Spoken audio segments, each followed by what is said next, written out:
Estimados compañeros, espero se encuentren muy bien al igual que su familia. Mi nombre es Elizabeth Granados Pemberti. Soy un amante de la vida, de mi familia, de mi niño de 10 años y de mi niña de 8 años. Me encanta viajar, me encanta bailar, escribir novela, poesía, cuentos. Ojalá me destaque en esa área algún día. Soy una persona empática, soy líder innata. Siempre estoy como dirigiendo grupos de trabajo, coordinando actividades, etcétera, etcétera. Como profesional en este momento estoy trabajando en la Universidad de Ibagué, coordinando el semillero internacional en tecnología persuasiva con personas de Perú, Argentina, España y Colombia.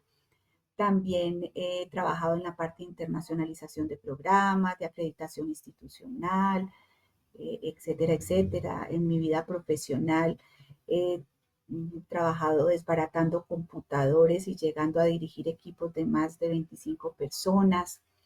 Entonces combino muy bien lo que es mi experiencia práctica empresarial con la experiencia docente, donde trato que los muchachos vean de una manera distinta las labores que van a hacer cuando terminen su carrera.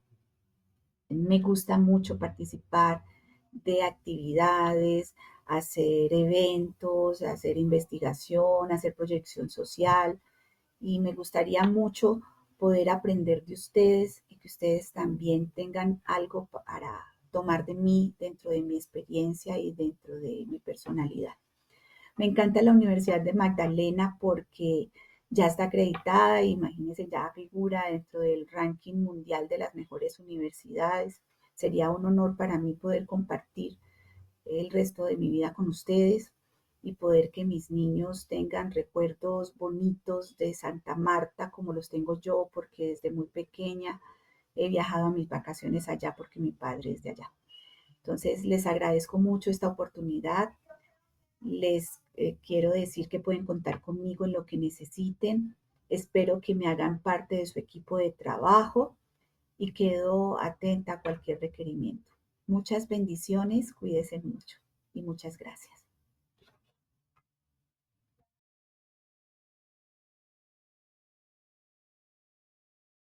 El microdiseño que les voy a presentar es programación orientada a objetos. Tomando el actual versus el propuesto, tenemos 4 créditos iguales. Lo que cambia es la hora de atención directa al estudiante en 64 y las horas de trabajo individual a 128. En las competencias específicas también cambió, que era lo que pedía el microdiseño, a 3 dirigidas a conocimiento, actitudes y habilidades, y resultados de aprendizaje a 6, 2 por cada competencia. ¿Cuál es la propuesta temática? Una introducción donde está todo lo básico de la programación orientada a objetos, del paradigma, las ventajas y desventajas, están los conceptos básicos que están relacionados con los elementos de programación orientada a objetos y todo lo que tiene que ver con clases y métodos, el modelado orientado a objetos, UML, con los diagramas de casos de uso, casos de estado, secuencia y clases, el lenguaje cualquiera que sea, C++, Java, el que se escoja, y se habla sobre el herencia por dimorfismo y por último las excepciones. Tenemos como recursos educativos la sala de computadores, el software escogido y el repositorio del curso, que es en el campus virtual de la Universidad del Magdalena en Moodle y cualquier otro que la universidad disponga. Como estrategias pedagógicas para las evidencias que estoy presentando, tenemos análisis de casos, lectura compartida, paneles de expertos, exposiciones, codificación, trabajo en grupo, entre otros. Muchas gracias.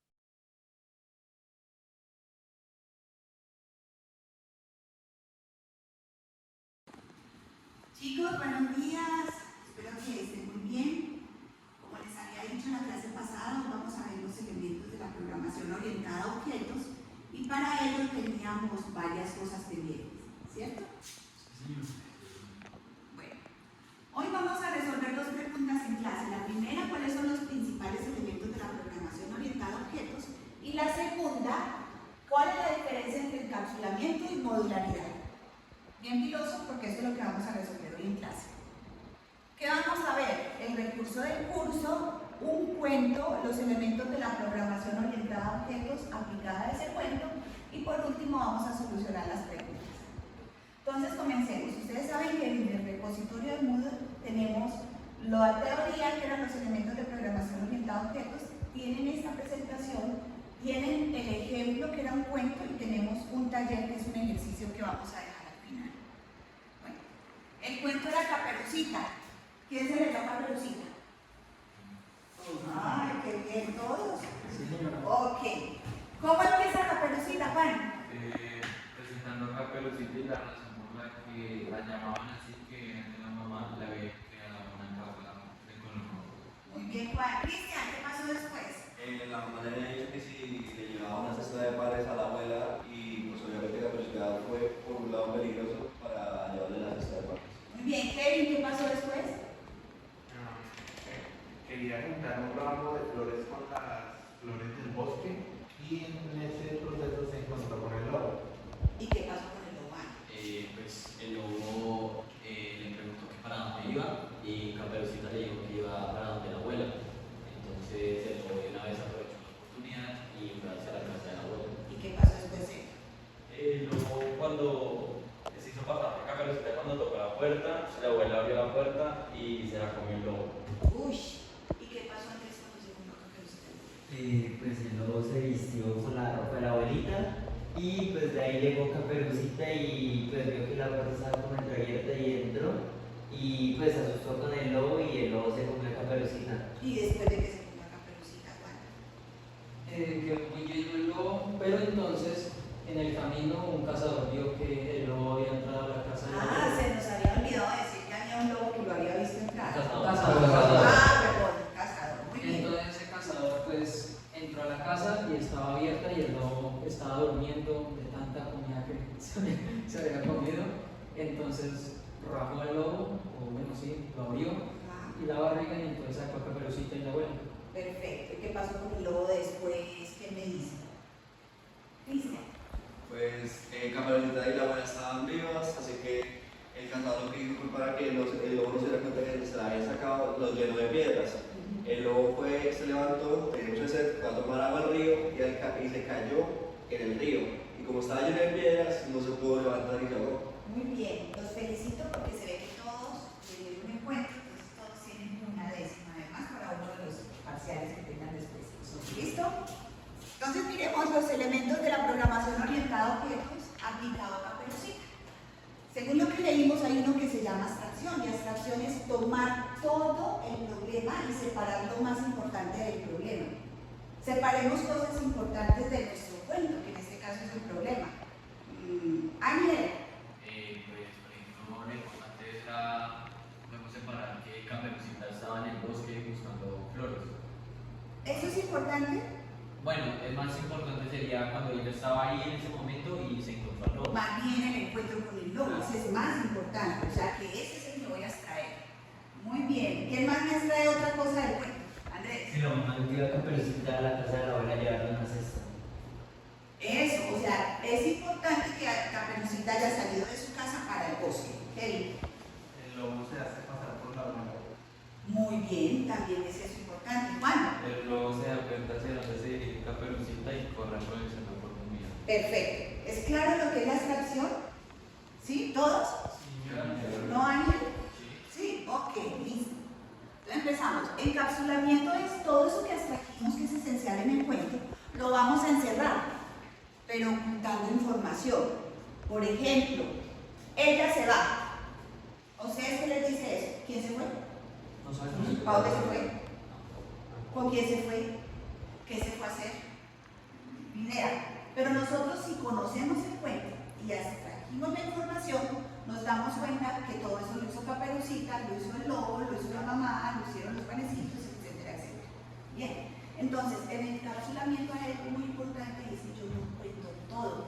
Doy lo genérico, pero oculto mucha información. ¿Listo? Otro ejemplo de encapsulamiento, ¿quién me lo quiere dar? El lobo entró a la casa de la abuela. Yo diría, el lobo entró, ese ganó mucha información.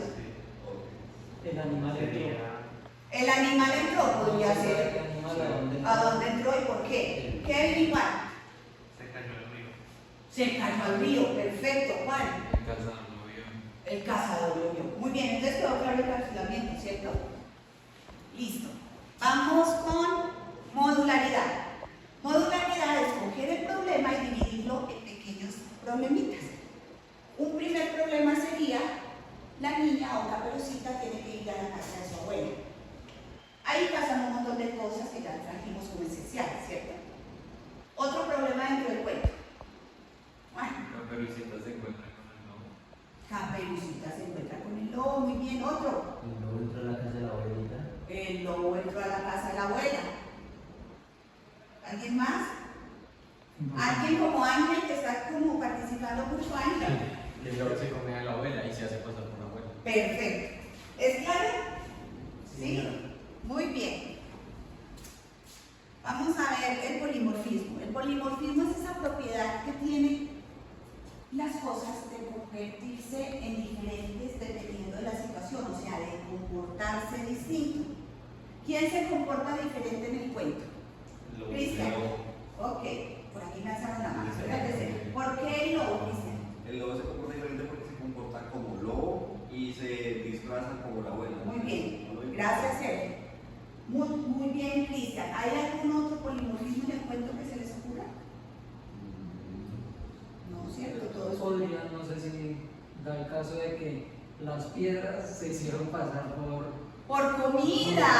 ¡Qué bien, Juan! Y apuesto que no lo habíamos visto tan claro. Las piedras fueron comida. Y también fueron piedras. Ajá. Porque el lobo pensó que seguía lleno y se fue a tomar agua. ¿Cierto? Sí. Muy bien, Juan. Listo. Vamos con la última, que es la jerarquía. Y la jerarquía hace referencia a relaciones de más importante, menos importante, mayor a menor, etcétera, etcétera. ¿Qué jerarquía de sangre vemos en el cuento? El lobo. El lobo. El lobo es una... No, mentiras. Primero sería el cazador, luego iría el lobo y Caperucita. ¿Pero eso es una jerarquía de sangre? No. A ver, ¿qué me dice Juan? La abuela, la mamá y Caperucita. Perfecto. ¿Por qué? Porque la abuela es la mamá de la mamá y la mamá es la mamá de Caperucita. Eso es jerarquía de sangre. ¿Listo? Ahora sí dime tu jerarquía, Ángel. Pues, por ejemplo, tendríamos la jerarquía de poder que sería el cazador, el lobo y luego Caperucita y la abuela. ¿Por qué? Porque el cazador mató al lobo y el lobo se comió a la abuela y a Caperucita. Muy bien, esa podría ser otra jerarquía. ¿Son claras las jerarquías dentro de los elementos de la programación orientada a objetos? Sí, señor. ¿Listo? Ok, los felicito, muy bien. Sigamos. Vamos a solucionar las preguntas que nos hicimos al comienzo de clase. La primera. Juan, ¿hay alguna pregunta? ¿No? Ok. ¿Cuáles son los principales elementos de la programación orientada a objetos? Juan me había alzado la mano. La primera es la abstracción. Ok, Encapsulamiento. ok. La modularidad. Modularidad. Bien, Kevin. Polimorfismo. Polimorfismo. Jerarquía. Jerarquía. Cristian y Ángel, ¿bien con eso? Listo. ¿Cuál es la diferencia entre encapsulamiento y modularidad? Juan, Encapsulamiento da una parte de la información y oculta el resto. eso. Y la modularidad va llenando información, pero la va dando más precisa, dando más información, no la oculta. Ok, podríamos decir, entonces te redondeo la idea. El encapsulamiento es dejar una actividad general sin decir tanta información. Y la modularidad es dar actividades más específicas y que digan qué es lo que está haciendo la actividad. ¿Ya quedó claro para todos? Sí. Ok, sigamos. Como ejercicio, ¿qué vamos a hacer? Yo les dejé el cuento de la Bella Durmiente. Ahí van a ver los datos relevantes y los comportamientos esperados. Como ya lo vimos en Caperucita, y miren que lo analizamos distinto como está en el ejercicio hay una serie de cuadros con datos relevantes y comportamientos. ¿Bien? Entonces lo que vamos a hacer es analizar a la Bella Durmiente ya teniendo más claro los conceptos que vimos hoy en clase. ¿Listo? ¿Alguna duda?